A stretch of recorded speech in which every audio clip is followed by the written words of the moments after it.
ఆ రోజు ఓటుకు నోటు కేసులో అది ఇరికిచ్చేసి ఇద్దరిని అయితే లోపల వేసేసి ఉంటే ఈ రోజు 2 రాష్ట్రాలకు పట్టిన దరిద్రం వదిలిపోయిందని చెప్పండి. ఇంకెవరిని రేవంత్ రెడ్డిని చేసి చంద్రబాబు నాయుడు దొరికిన దొంగలు వదిలేశాడు. రెడ్ హ్యాండెడ్ గా దొరికిన దొంగల్ని జాలిపడి వదిలేశాడు. ఈ రోజు వాళ్ళిద్దరూ మూకుళ్ళే కూర్చున్నారు 2 రాష్ట్రాలకి. ఒక ప్రజాస్వామ్యంలో ఎమ్మెల్సీని పబ్లిక్ గా డబ్బులు ఇచ్చి పొందడం అనేది ప్రజాస్వామ్య దేశంలో దేశద్రోహం కిందకి వస్తుంది. ఆ కేసును కొంచెం ఫార్వర్డ్ చేస్తుంటే వీళ్ళిద్దరూ ఇప్పటికి లోపల ఉండేవాళ్ళు. మనమంతా ఎండలో నిలబడి ఓట్లేసి చెమట కాచుకుని క్యూలో నిలబడి ఓట్లేసి ఏదో మనకు ఒక నాయకుడు వస్తే మేలు చేస్తాడని కష్టపడి రోజంతా క్యూలో నిలబడి ఓట్లేస్తే వీళ్ళు డబ్బు పెట్టి ఆ నాయకుడిని కొనేస్తే మన కష్టానికి మన నమ్మకానికి ఏం విలువ ఉంది మేడం ఈ ప్రజాస్వామ్యంలో? అదే చెప్పేది ఫ్రాడ్ రాజకీయం.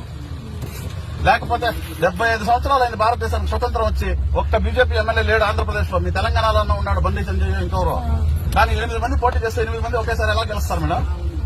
కనీసం 60 ఏళ్ల పైన పడిన ముసలోళ్ళకి బీజేపీ గుర్తు కూడా తెలియదు. గాజువాక భీమవరంలో డిపాజిట్లు రాని పవన్ కళ్యాణ్ 22 చోట్ల పోటీ చేస్తే వాడి క్యాండిడేట్లు వాళ్ళ మెజార్టీ ఎంతో తెలుసా? పోటీ చేసిన ప్రతి చోట 60,000, 70,000, 80,000 ఎట్లొచ్చింది? ఈసారి ఎలక్షన్ పక్కా ఫ్రాడ్ మేడం. ఇది ప్రజాస్వామ్యబద్దంగా జరిగిన ఎలక్షన్ అయితే కాదు.